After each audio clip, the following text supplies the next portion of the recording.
Shalom. Haleluya. Selamat Paskah. Tuhan Yesus memberkati kita semua. Haleluya. Hari ini kita layaknya bersuka cita sebab Dia nyatakan kebaikannya buat kita semua. Amin. Dia Allah yang baik. Dia buktikan dengan mati di kayu atas kayu salib untuk menebus dosa kita semua. Haleluya. Yang setuju dengan saya, Allah itu baik. Mari saya ajak bangkit berdiri, kita akan memuliakan Dia. Haleluya. Amin. Terima kasih Tuhan, Kau baik buat kami. Haleluya.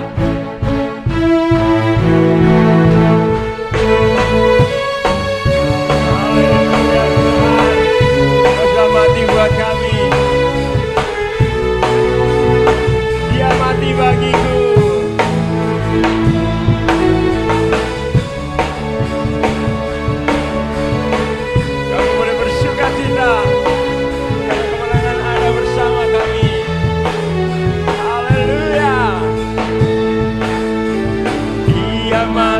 Bagiku, Dia bangkit bagiku, Dia Tuhan Allah penyelamatku. Amin. Kuasa mau dikalahkan, hidupku dipulihkan, Dia Tuhan Allah kemenanganku. Dia sungguh baik, Dia sangat baik, Yesus, Dia baik bagiku. Amin. Dia sungguh baik, Dia sangat baik, Yesus, Dia baik bagiku. Dia ada di dalam kita, bergerak di dalam kita. Dia ada di dalamku, bergerak di hidupku, Dia Tuhan Allah kekuatanku. Dia penuhi hatiku dengan kuasa kasih-Nya, Dia Tuhan Allah kemenanganku. Dia sungguh baik, Dia sangat baik, Yesus, Dia baik bagiku. Dia sungguh baik, Dia sangat baik, Yesus, Dia baik bagiku. Katakan, Dia sungguh baik, Dia sungguh baik. Amin. Sangat baik, Yesus, Dia baik bagiku. Dia sungguh baik, Dia sangat baik, Yesus, Dia baik bagiku. Dia ada.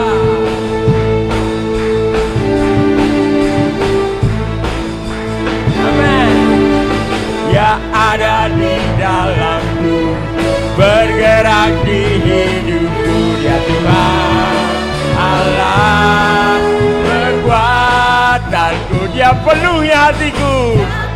Amin. Haleluya.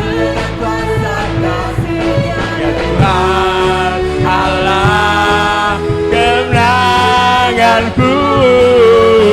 Dia sungguh baik, Dia sangat baik, Yesus, Dia baik bagiku. Dia sungguh baik, Dia sangat baik, Yesus, Dia baik bagiku. He is so good to you. He is so good to you. He is so good to me. Jesus is so good to you and me. He is so good to you. He is so good to me. Jesus is so good to you and me. Jesus is so good to you and and me. Jesus is so good to you. He's so good to me. He's so good to you and me. Haleluya, haleluya. Kami bersuka cita Tuhan, karena pagi hari ini Engkau menebus kami dari kutuk dosa dan kami boleh berkemenangan. Terima kasih buat kebaikan-Mu. Kami bersyukur Tuhan. Engkau Allah yang baik. Terima kasih Yesus. Biarlah kami boleh meluapkan rasa syukur kami Tuhan, lewat puji-pujian yang kami naikkan. Terima kasih Bapa. Hanya di dalam nama-Mu, Tuhan Yesus Kristus, Allah kami yang hidup, kami boleh bersuka cita. Haleluya, haleluya, amin, haleluya. Mari kita bersuka cita karena Allah kita bangkit, amin, haleluya, amin. Dia mati, tapi dia bangkit untuk kita semua.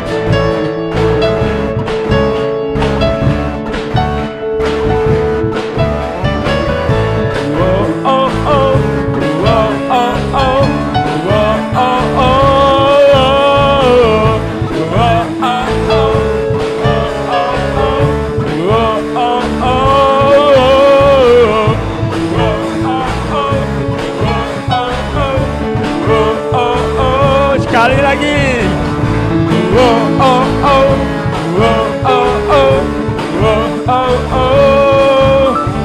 Gerakkanlah kekuatan-Mu ya Allah, amin. Tunjukkanlah kuasa-Mu ya Tuhan. Serahkan musuh-Mu, serahkan-Mu, amin. Selamatkanlah umat-Mu. Allah dahsyat di tempat kudusnya. Gerakkanlah kekuatan-Mu ya Allah. Tunjukkanlah, amin, ya Tuhan. Serahkan musuh-Mu, amin. Selamatkanlah umat-Mu. Allah dahsyat di tempat kudusnya. Katakan Allah bangkit, Allah bangkit. Bersoraklah, hei, Allah bangkit. Bernyanyilah, amin. Musuh dikalahkan, umatnya dibebaskan. Allah dahsyat di tempat kudusnya.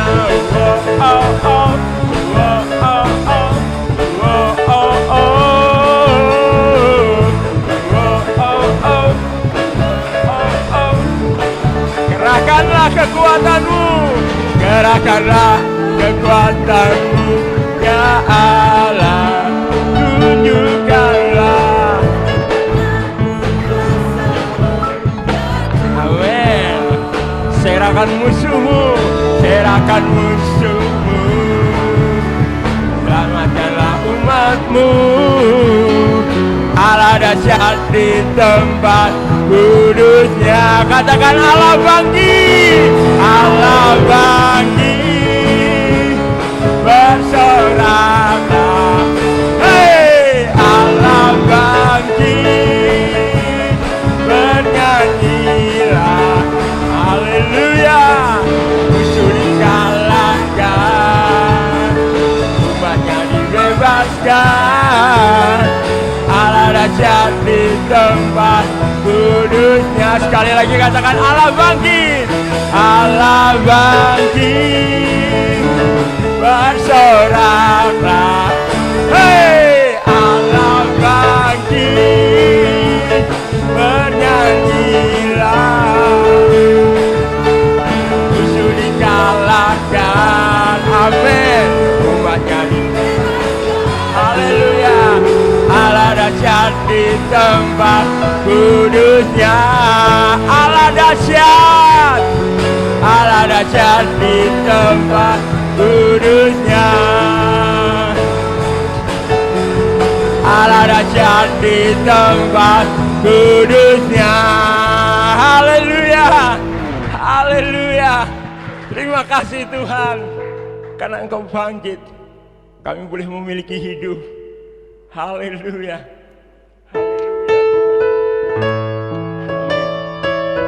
Haleluya. Kami bersuka cita Tuhan.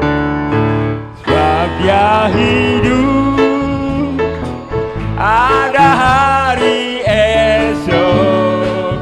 Sebab Dia hidup. Amin. Ku tak gentar, karena ku tahu Dia pegang hari esok. Hidup jadi berarti sebab Dia hidup. Sebab Dia hidup. Amin. Ada hari esok. Sebab Dia hidup. Amin. Ku tak gentar, karena ku tahu Dia pegang hari esok. Hidup jadi berarti sebab Dia hidup. Anak Allah Yesus namanya. Anak Allah Yesus namanya, menyembuhkan. Amin. Menyucikan, bahkan mati, tebus dosaku, kubur kosong, membuktikan Dia hidup. Sebab Dia hidup. Sebab Dia hidup, ada hari esok. Sebab Dia hidup. Ku tak gentar, karena ku tahu Dia pegang hari esok. Hidup jadi berarti sebab Dia hidup. Hidup jadi berarti. Hidup jadi berarti sebab Dia hidup. Hidup jadi berarti sebab Dia hidup. Ada hari esok. Sebab Dia hidup. Amin. Ku tak gentar,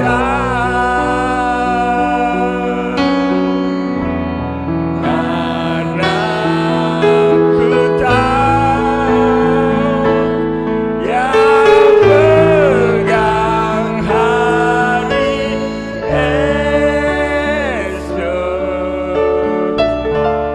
Hidup jadi berarti sebab Dia hidup. Sebab Dia hidup, ada hari esok. Sebab Dia hidup. Amin. Kami bersyukur Tuhan. Kami percaya kepada Allah yang hidup. Amin. Sebab Dia hidup.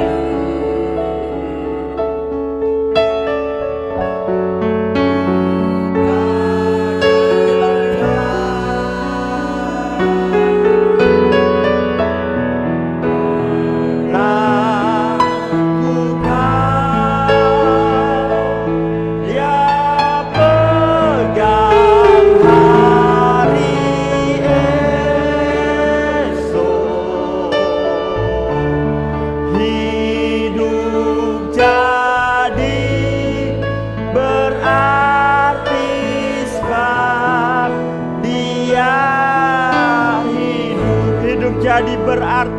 sebab Engkau hidup Tuhan.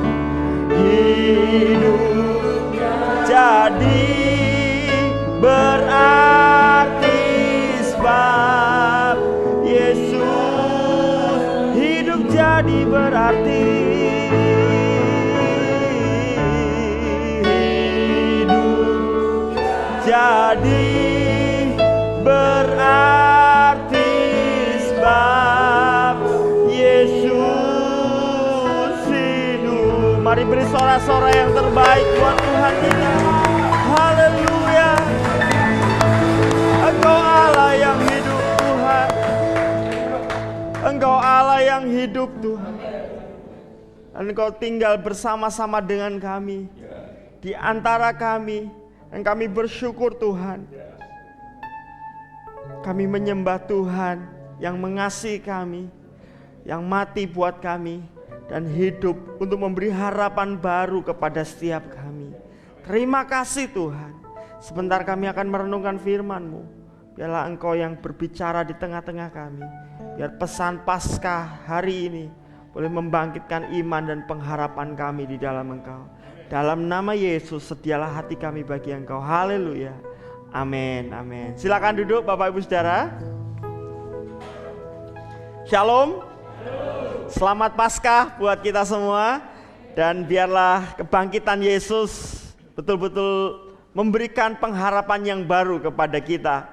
Kita tidak hanya tahu bahwa Yesus bangkit, tetapi biarlah setiap kita mengalami kebangkitan Yesus dalam hidup kita. Amin. Baik Bapak Ibu Saudara, hari Minggu ini adalah hari istimewa. Orang-orang percaya di seluruh dunia memperingati hari kebangkitan Yesus Kristus yang kita kenal dengan istilah Paskah.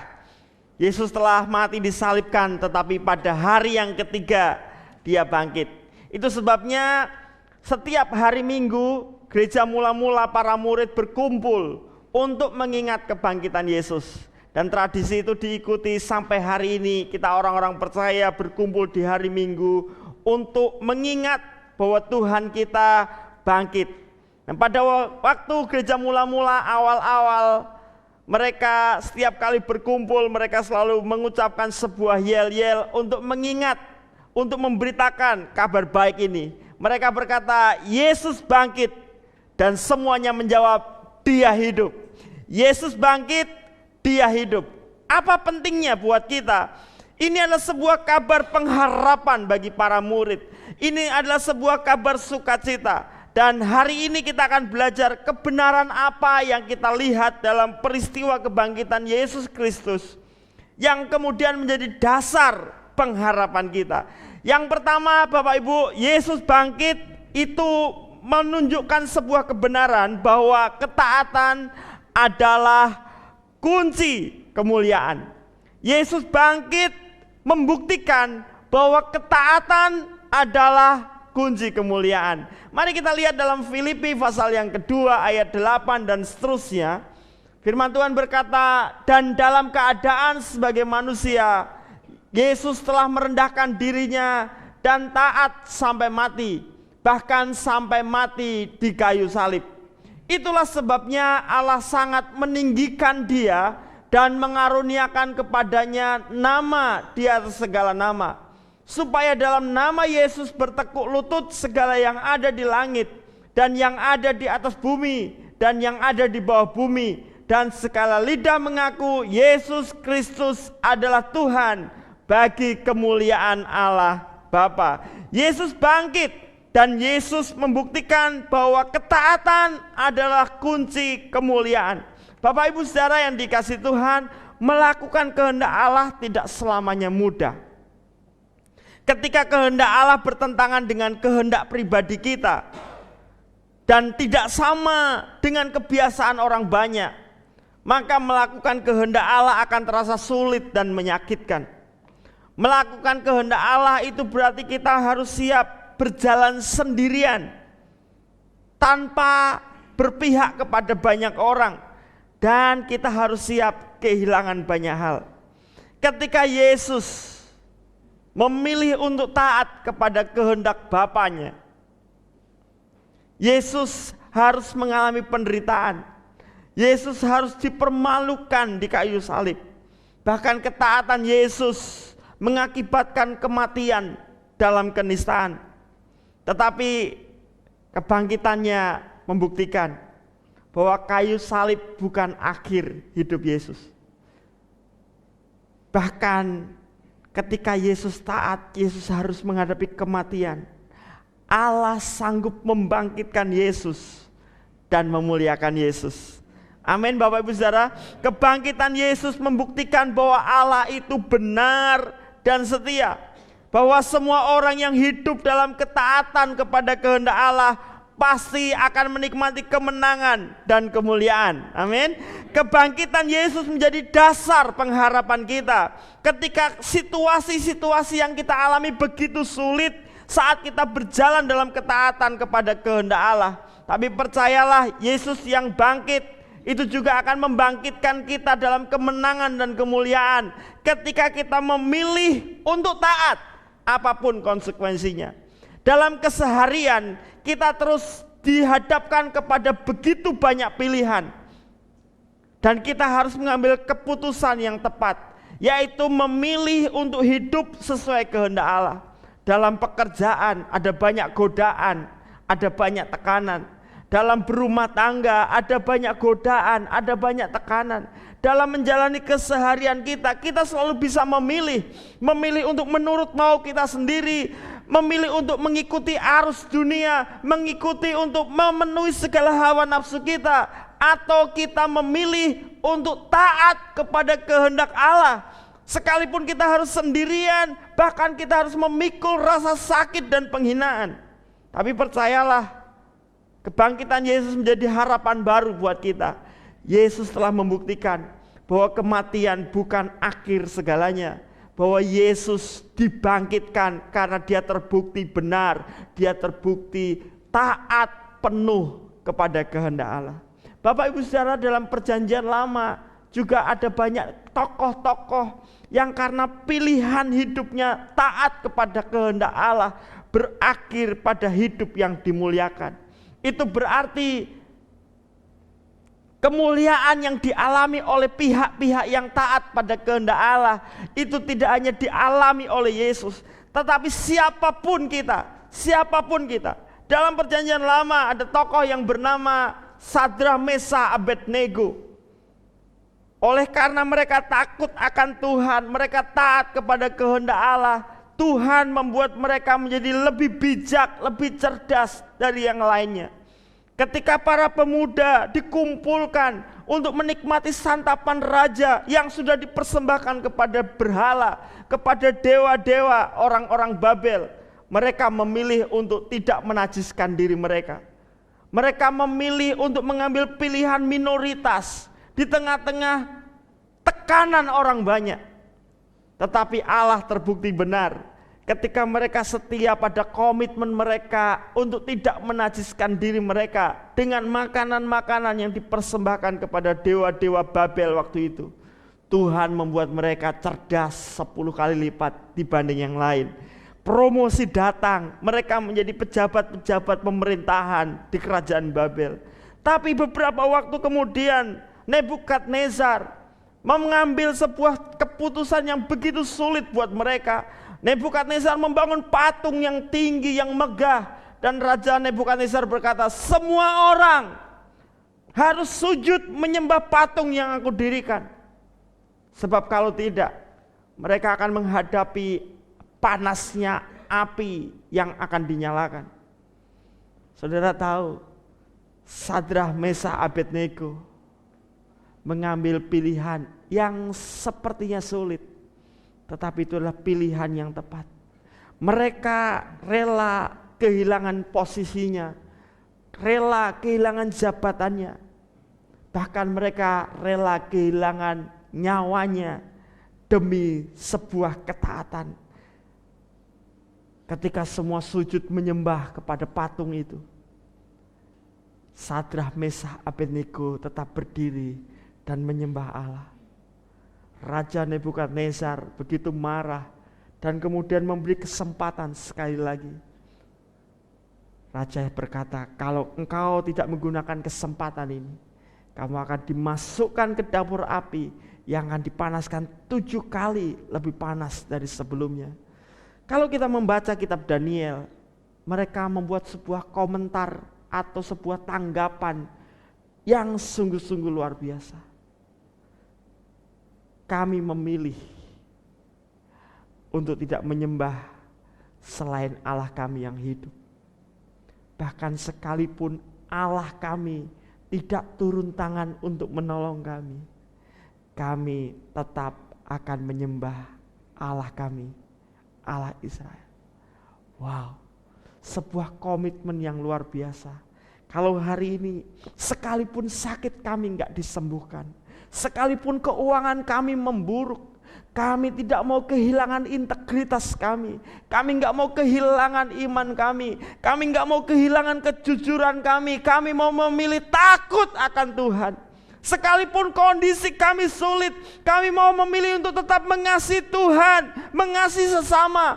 Kami mau tetap takut akan Tuhan, tidak kompromi dengan dosa. Dan hari-hari ini bukan sesuatu yang mudah, karena tekanan-tekanan begitu kuat. Entah tekanan yang akan mendesak kita, atau cobaan-cobaan yang akan memberi keuntungan sesaat buat kita ketika kita mengikuti arus duniawi. Tapi Sadrak, Mesak, Abednego telah membuktikan kesetiaannya, ketaatannya kepada Allah. Dan karena mereka setia dalam ketaatan kepada Allah, Allah terbukti benar dan setia. Kita membaca kisahnya dalam kitab Daniel, bagaimana mereka dimasukkan ke dapur api, tetapi tidak ada yang hangus dalam hidup mereka. Bahkan orang-orang yang melempar mereka ke dapur api justru mati terbakar. Iman mereka telah diuji oleh panasnya api. Hari ini mungkin kita tidak menghadapi ujian panasnya api secara langsung. Tetapi beberapa kita mungkin terus dihadapkan sebuah pilihan-pilihan sulit dalam hidup. Tapi mari belajar seperti Sadrak, Mesak, Abednego. Bahkan kita mau meneladani jejak Yesus. Apapun yang terjadi, kami mau hidup dalam kehendak Allah. Hidup melakukan kehendak Allah adalah pilihan paling utama bagi kami. Amin, saudara. Penderitaan bukanlah akhir hidup kita, asal kita tetap percaya dan tinggal dalam kehendak Allah. Kemenangan, kemuliaan pasti menanti di depan kita. Yang kedua, Yesus bangkit. Itu berarti Tuhan beserta kita. Yesus bangkit. Yesus tidak hanya berkorban dan mati untuk menanggung dosa kita. Yesus hidup dan mengalahkan maut. Dia hidup dan bersama kita saat ini untuk menyertai kita.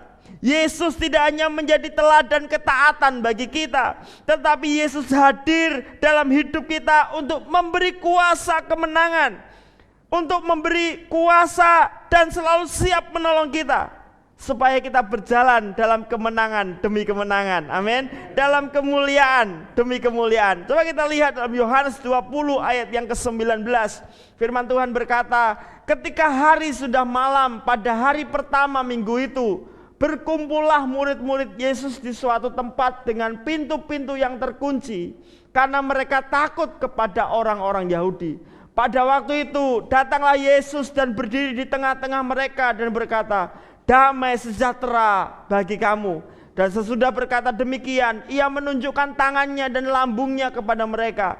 Murid-murid itu bersukacita ketika mereka melihat Tuhan. Kita tahu bersama, para murid tidak bisa kehilangan Yesus. Karena di mana ada Yesus, di situ ada mujizat. Di mana ada Yesus, di situ ada penyertaan dan hadirat Tuhan dan mujizat yang luar biasa. Itu sebabnya para murid tidak takut ketika mereka harus masuk ke Yerusalem bersama dengan Yesus untuk melakukan atau menyatakan kebenaran, sampai sang guru ditangkap, diadili. Para murid sudah mulai ketar-ketir. Bahkan Petrus yang berjanji untuk tidak akan mengingkari Yesus, tidak menyangkali Yesus, di hadapan seorang anak kecil, seorang budak perempuan. Petrus menyangkal Yesus sebanyak 3 kali. Bapak, Ibu, Saudara, ketakutan itu berlanjut ketika Yesus disiksa dan disalibkan. Guru yang mereka andalkan telah mati. Pribadi yang mereka akui sebagai Mesias, bahkan mereka gak segan menyebut Yesus anak Allah yang hidup. Tetapi dalam kenyataannya harus tersalibkan dan mati dengan cara yang begitu hina dan dipermalukan. Murid-murid ketakutan. Petrus kehilangan iman, kehilangan tujuan hidupnya. Dia sudah merasa gak layak. Para wanita begitu sedih menangis karena mereka kehilangan pribadi yang mereka kasih dan hormati. Dan Alkitab mencatat mereka begitu ketakutan. Setiap kali mereka berkumpul, mereka selalu menutup pintu karena mereka takut kepada orang-orang Yahudi. Sang guru sudah mati dan sebentar lagi tinggal menunggu giliran buat nyawa mereka. Tapi puji Tuhan, Yesus bangkit. Dan ketika Yesus bangkit, dia tidak berdiri di bubungan bait Allah dan berkata, lihat aku bangkit. Atau dia naik di tempat yang tinggi sehingga seluruh orang-orang Yerusalem melihat. Bukan itu prioritas Yesus. Ketika Yesus bangkit, yang dicari dan dikunjungi adalah para murid. Yesus menjumpai Maria Magdalena yang begitu sedih saat ditinggalkan Yesus. Yesus membawa kabar sukacita, aku bangkit, aku hidup. Yesus menjumpai Petrus yang merasa bersalah dan tidak layak. Yesus menjumpai Petrus untuk meneguhkan kembali panggilannya. Yesus menjumpai Thomas yang sudah tidak percaya. Yesus berkata kepada Thomas, Thomas, cucukkan tanganmu ke jariku yang berlubang. Taruh jarimu ke lambungku yang berlubang. Dan jangan engkau tidak percaya lagi. Yesus ingin memastikan para murid tidak kehilangan iman dan pengharapan karena dia bangkit. Satu waktu ada 2 orang murid yang pulang ke Emmaus, ke kampung halamannya. Mereka ada di Yerusalem karena mereka sungguh-sungguh menantikan Sang Mesias itu. Tetapi ketika 2 murid itu melihat Sang Mesias itu telah disalibkan, mereka menjadi sedih, mereka menjadi susah, mereka menjadi kecewa karena harapan mereka lenyap bersamaan dengan matinya Sang Juru Selamat. Dalam perjalanan pulang, mereka sudah kehilangan gairah hidup. Harapan mereka sudah kandas. Mereka tidak punya lagi alasan untuk berharap menatap hari esok. Dalam perjalanan mereka berdua, mungkin mereka saling bercerita, mengasihani diri. Tiba-tiba Yesus menghampiri mereka. Duka cita dan kesusahan membuat mata hati mereka tertutup dan tidak menyadari bahwa Yesus berjalan bersama mereka. Mereka berdialog. Di situ dalam perjalanan Yesus terus menceritakan, inilah yang seharusnya terjadi atas Mesias. Bahwa Mesias harus menderita, Mesias harus mati. Tapi mereka masih saja belum memahami itu. Sampai mereka tiba di rumah mereka dan mengundang Yesus masuk di rumah mereka. Saat mereka makan bersama, disitulah Roh Kudus membukakan mata hati mereka. 2 murid itu melihat Yesus hidup. Dan kalau saudara membaca dalam Injil Lukas, di sana diceritakan, maka berkobar-kobarlah hati mereka. Mereka kembali ke Yerusalem. Semangat mereka bangkit karena pengharapan mereka muncul kembali. Karena mereka tahu Yesus hidup. Bapak Ibu Saudara, inilah artinya Yesus bangkit. Dia memberi pengharapan baru buat kita, sebab dia tidak hanya mati untuk menanggung dosa kita, tetapi dia bangkit, dia hidup untuk menyertai perjalanan hidup kita. Perjalanan hidup kita tidak mudah. Yesus berkata, engkau kuutus seperti domba di tengah serigala. Saudara bisa membayangkan domba yang tidak punya senjata untuk melawan, bahkan untuk bertahan hidup, harus menghadapi serigala-serigala yang siap menelan mereka. Tetapi Yesus berkata, tetapi jangan takut, sebab aku menyertai engkau. Yesus menyertai kita. Yesus tidak pernah mengizinkan kita jatuh sampai tergeletak. Ada bahaya, iya. Ada lembah kekelaman, iya. Ada badai, iya. Ada batu penghalang yang besar, iya. Ada musibah, ada banyak hal yang menakutkan, iya. Tetapi apapun yang ada di depan kita, Dia bangkit, Dia hidup. Dia menyertai perjalanan kita. Dia bersama-sama dengan kita. Pada waktu Uni Soviet belum pecah, saudara, negara itu masih tertutup oleh Injil, terhadap Injil. Mereka masih memegang kuat paham komunis dan mereka melarang Alkitab beredar dengan leluasa di Uni Soviet. Ada yayasan Open Doors yang mereka selalu mendistribusikan Alkitab di daerah-daerah orang-orang percaya yang kesulitan untuk mendapatkan Alkitab. Ada suami istri yang mendapatkan misi itu, menjadi penyelundup. Tetapi bukan penyelundup narkoba, mereka adalah penyelundup yang kudus. Karena mereka menyelundupkan Alkitab ke negara Uni Soviet waktu itu. Suami istri tanpa senjata, usianya sudah di atas 60 tahun. Tapi hati mereka masih semangat untuk menyampaikan kabar baik, untuk membawa berita sukacita di tanah yang masih dikenal dengan tirai besi. Uni Soviet itu terkenal dengan tirai besi karena sulitnya Injil masuk.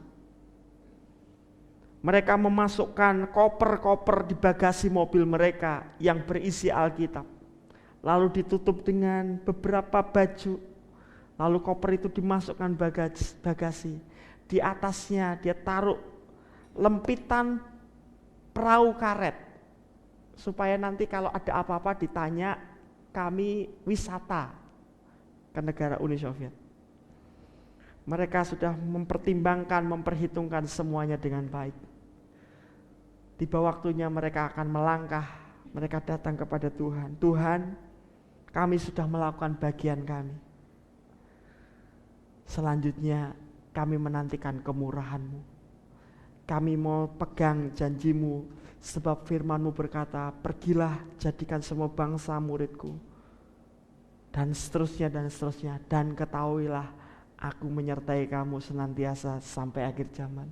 Suami istri yang sudah usia lanjut ini hanya bisa berdoa dan percaya bahwa penyertaan Yesus tidak akan pernah berhenti dalam hidup mereka.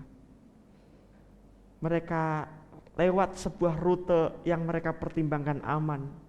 Tapi hari itu ada sebuah kejutan. Karena daerah yang biasanya tidak ada pemeriksaan, tiba-tiba begitu banyak tentara yang melakukan pemeriksaan. Dan mobil mereka terjebak pada antrian panjang. Putar balik sudah nggak bisa. Dan mereka terus ngamati betapa bagian pemeriksaan itu memeriksa dengan detail. Semua dibongkar. 2-3 mobil di depan dia bisa lihat dan cukup lama. Setiap kali pemeriksaan begitu lama karena semua dibongkar. Suami istri ini sudah mulai deg-degan. Tapi mereka berkata, Tuhan, kuserahkan nyawaku kepadamu. Kami hanya butuh mujizat. Tapi kalau toh tidak, hidupku ada di tanganmu. Tiba waktunya mobil mereka sampai ke tempat pemeriksaan. Semua dibuka. Dari pintu depan, kanan kiri, pintu tengah, kanan kiri. Sampai tiba waktunya dibuka bagasi belakang. Suami istri ini sudah, Tuhan tolong saya. Ketika bagasi itu dibuka, gak tahu bagaimana, tiba-tiba perahu karet itu melembung sudah. Gak ada yang mompa, melembung sendiri. Tiba-tiba melembung gede, gitu. Dan keluar dari bagasi itu ngantem tentaranya itu. Karena itu perahu karet. Gak ada yang mompa, tapi bisa lembung sendiri. Tentaranya bingung. Dan mereka menjadi malu. Karena melihat ini kok ada alat canggih sekali. Mereka jadi merasa malu. Pada waktu itu Soviet nggak seperti Rusia sekarang yang maju, saudara. Mereka masih sangat dibanding Amerika, tingkat teknologinya beda sekali. Jadi ketika mereka melihat perahu karet yang tiba-tiba bisa melembung sendiri, padahal yang punya juga nggak tahu kok bisa melembung sendiri, mereka malu. Terus mereka marah-marah kepada dua orang tua ini, udah cepet beresin, karena tentaranya malu, kayak nggak bisa ngatasi gitu. Oh iya pak. Jadi dua suami istri tua ini ngempesin perahu karet dan pemeriksaan lolos. Kalau bukan Tuhan, siapa lagi? Tuhan menyertai mereka. Ada seorang guru di Denmark pada tahun 1940-an, dia bernama Lydia. Pada waktu itu posisi guru begitu terhormat karena termasuk bagian bangsawan. Lydia hidupnya sudah makmur, jadi guru, profesinya sudah baik, bahkan dia punya tunangan yang sebentar lagi akan menikah. Tapi satu waktu Lydia ini ngalami Tuhan. Dia betul-betul dijamah oleh Tuhan. Kekosongan hatinya terisi penuh oleh Tuhan. Dan dia mulai belajar mengasihi Tuhan. Tapi saudara tahu, ketika dia mulai belajar mengasihi Tuhan, tiba-tiba Tuhan taruh hati Tuhan dalam hatinya. Tuhan mengutus dia untuk pergi ke Timur Tengah, masuk ke daerah Israel yang belum merdeka waktu itu, untuk menolong wanita-wanita Arab yang terpinggirkan karena status sosial, untuk ngajari mereka, untuk menolong orang-orang Palestina karena ada konflik yang berat di situ. Sebagai seorang wanita single dalam profesi yang baik, dalam kondisi keuangan yang baik, tidak mudah, butuh pergumulan. Dia terus menggumuli, mendoakan. Dia minta 3 tanda kepada Tuhan, dan anehnya 3-tiganya dipenuhi oleh Tuhan. Ini seperti Musa, ketika masih tawar-menawar sama Tuhan, semua tawarannya dipenuhi oleh Tuhan. Dan karena ketiga tanda sudah dipenuhi oleh Tuhan, akhirnya dia minta 1 tanda lagi. Itu biasa dilakukan oleh orang-orang yang sebenarnya malas taat, tapi dipaksa untuk taat. Sampai satu titik, saudara, Lydia ini kemudian berkata kepada Tuhan, Tuhan, saya butuh 1 tanda lagi. Kalau boleh, hari ini saya minta ada orang yang memberi saya uang 5 sen. 5 sen itu mata uang yang paling kecil di Denmark waktu itu. Mungkin kalau di sini mungkin saya katakan 500 rupiah. Saya tunggu sampai jam 9 malam. Kalau sampai jam 9 malam gak ada orang yang ngasih uang 500 rupiah ke saya, berarti saya gak perlu pergi ke Timur Tengah.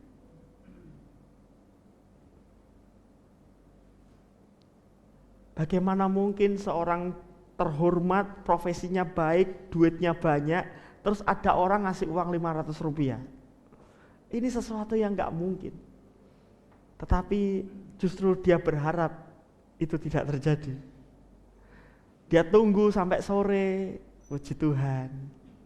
Dia tunggu jam 6, jam 7, jam 8. Sampai kira-kira jam 8:30. Ketika rumahnya sudah ditutup, ini tahun 40-an saudara, jam 9 itu sudah gelap, sudah ditutup. 8:30 malam, tiba-tiba pintunya diketok. Dia lihat teman dekatnya mengetuk pintu. Sahabatnya datang masuk ke rumah, ngobrol sana sini, lalu kemudian berkata, Lydia, waktu tadi pagi aku saat teduh, gak tahu kenapa aku didorong untuk pergi ke rumahmu, dan aku memberikan uang 500 rupiah, 5 sen. Dia taruh di meja. Maafin ya, ini bukan bermaksud mempermalukanmu, ini bukan bermaksud menghinamu, tapi tadi pagi sepertinya Tuhan dorong saya untuk memberi kamu uang 5 sen. Dia taruh di meja, terus dia cepat-cepat pulang. Sorry ya, pulang. Ketika dia pulang, Lydia hancur hati. Tuhan, Engkau sungguh-sungguh Allah yang hidup. Bahkan ketika aku minta sebuah permintaan yang gak mungkin, Engkau memberikannya dengan sangat mungkin. Dan dia berkata, Tuhan, aku gak tahu kalau aku pergi ke Timur Tengah.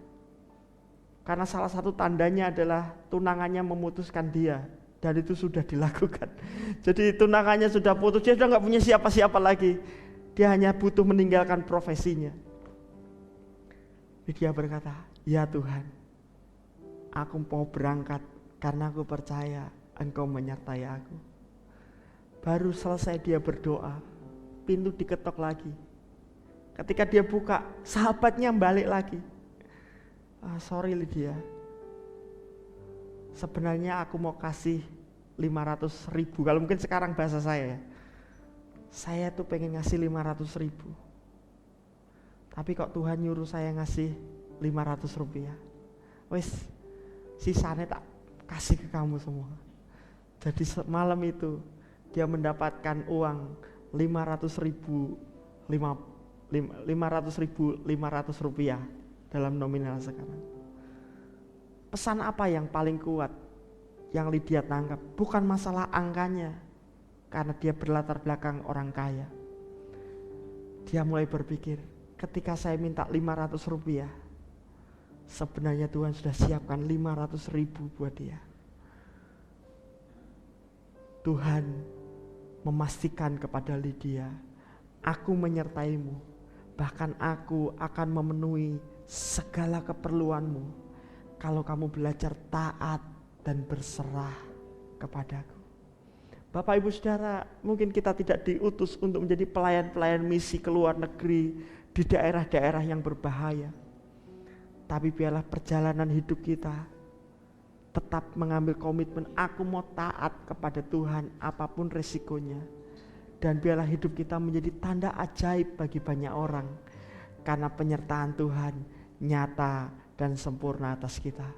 Kita boleh berjalan dalam lembah kekelaman, tapi ketika kita taat kepada Tuhan, penyertaan Tuhan akan nyata atas hidup kita. Saya tidak tahu apa yang kita gumulkan hari-hari ini. Entah itu sakit penyakit, entah itu masalah keuangan, rumah tangga, atau mimpi-mimpi yang belum tercapai, atau pergumulan-pergumulan yang begitu berat. Dan sepertinya doa kita hanya sampai ke langit-langit. Ingat, Yesus bangkit, Dia hidup, Dia menyertai saudara dan saya. Immanuel, Tuhan beserta kita. Sama-sama bangkit berdiri, kita datang kepada Tuhan. Terima kasih Tuhan. Sekalipun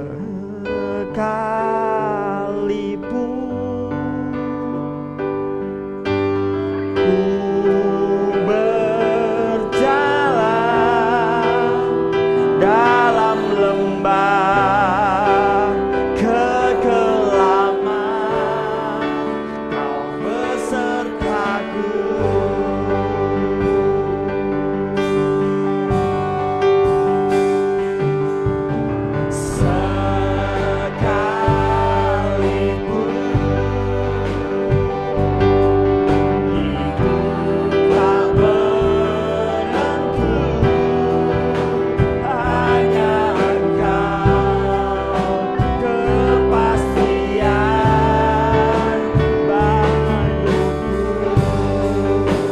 Tuhan yang bersama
bersama dengan kami, Tuhan yang bersama kami, berjalan bersama kami.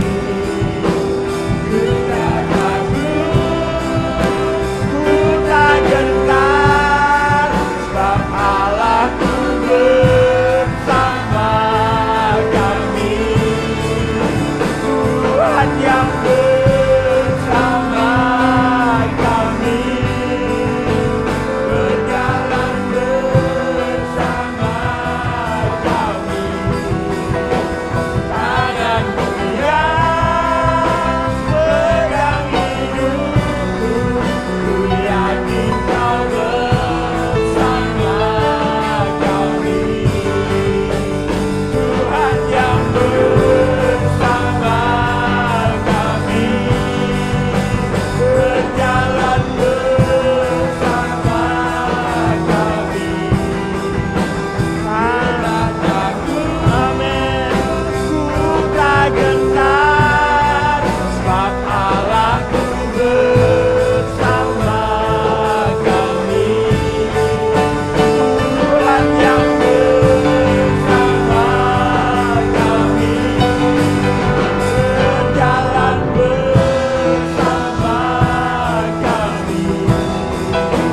Tanganmu yang pegang hidupku, ku yakin kau bersama kami. Tanganmu yang pegang hidupku, ku yakin kau bersama kami. Oh, Dia ada di tengah-tengah kita. Dia bersama-sama dengan kita hari ini. Mungkin suami, istri kita, anak-anak, orang tua kita tidak mengerti persis kondisi kita, tetapi Tuhan mengerti persis. Karena Dia hidup dan Dia pernah mengalami penderitaan. Dia hidup dan Dia pernah mengalami duka cita seperti yang kita alami.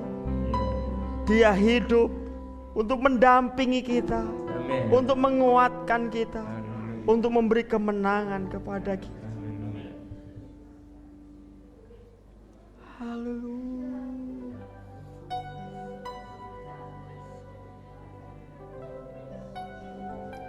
Syakadaralah bayana.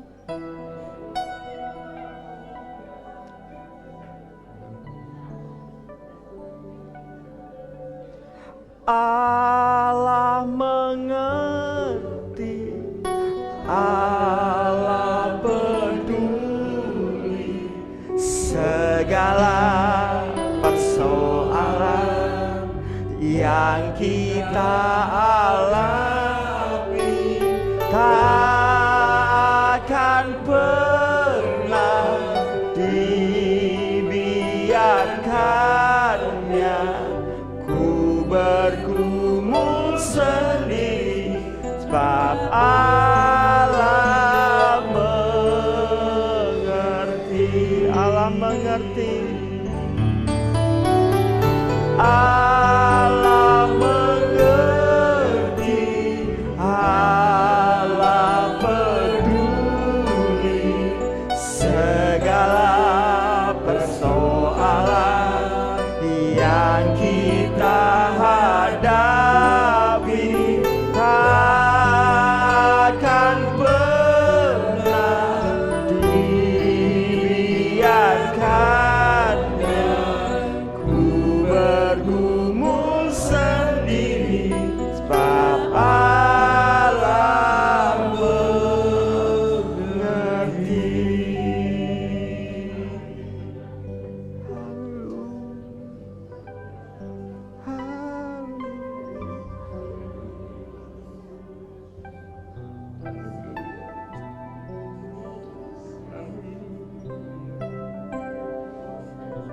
Mari ungkapkan segala kebutuhan kita kepada Tuhan.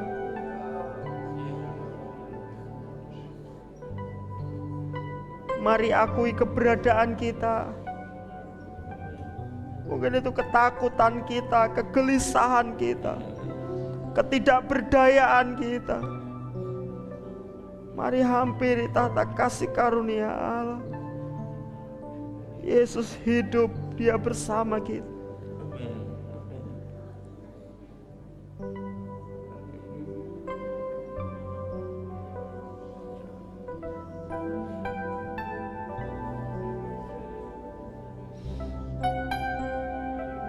Beberapa kita mungkin mengalami kelelahan, baik secara fisik maupun secara roh. Mari datang kepada Tuhan.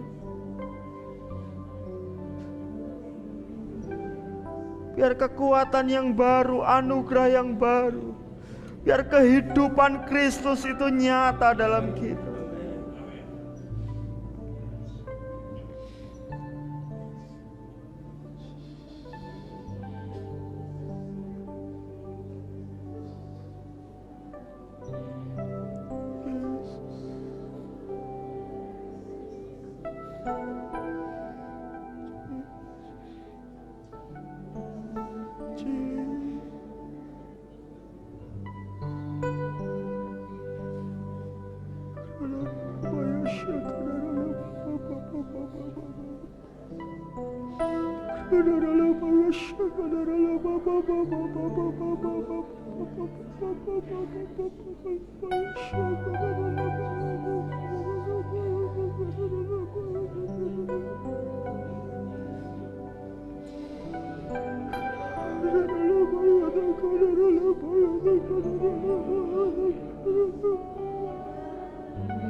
Terima kasih buat pagi hari ini Tuhan.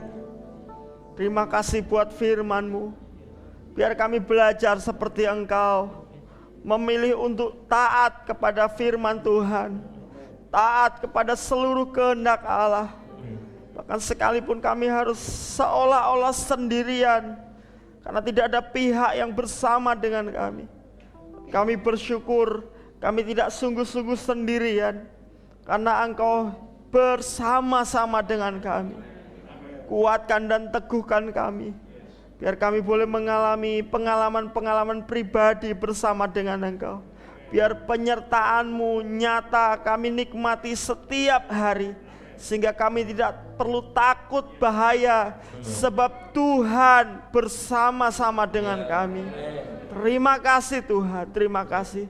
Kuatkan dan teguhkan hati kami, biar kami lebih lagi mengasihi Engkau, biar kami lebih lagi bergantung penuh kepada Engkau, dan menaruh pengharapan kami hanya kepada Engkau. Terima kasih Tuhan. Kami bersyukur buat ibadah Paskah hari ini. Di akhir ibadah kami membawa persembahan, persepuluhan kami kepada Tuhan. Tuhan yang menguduskan, boleh kami gunakan untuk kemuliaan Tuhan. Kami melakukan karena kami mengasihi dan menghormati Tuhan. Dan kami pulang dengan sukacita, sebab damai sejahtera dan berkat Tuhan bersama-sama dengan kami. Mari kita menerima berkat Tuhan. Tuhan memberkati engkau dan melindungi engkau. Tuhan menyinari engkau dengan wajah-Nya dan memberi engkau kasih karunia. Tuhan menghadapkan wajah-Nya kepadamu dan memberi engkau damai sejahtera. Kekasih-kekasih Tuhan, mari kita pulang dengan membawa anugerah dari Allah Bapa, kasih sayang dari Tuhan Yesus Kristus, dalam persekutuan Roh Kudus menyertai kita hari ini sampai selama-lamanya. Di dalam nama Tuhan Yesus Kristus. Amin.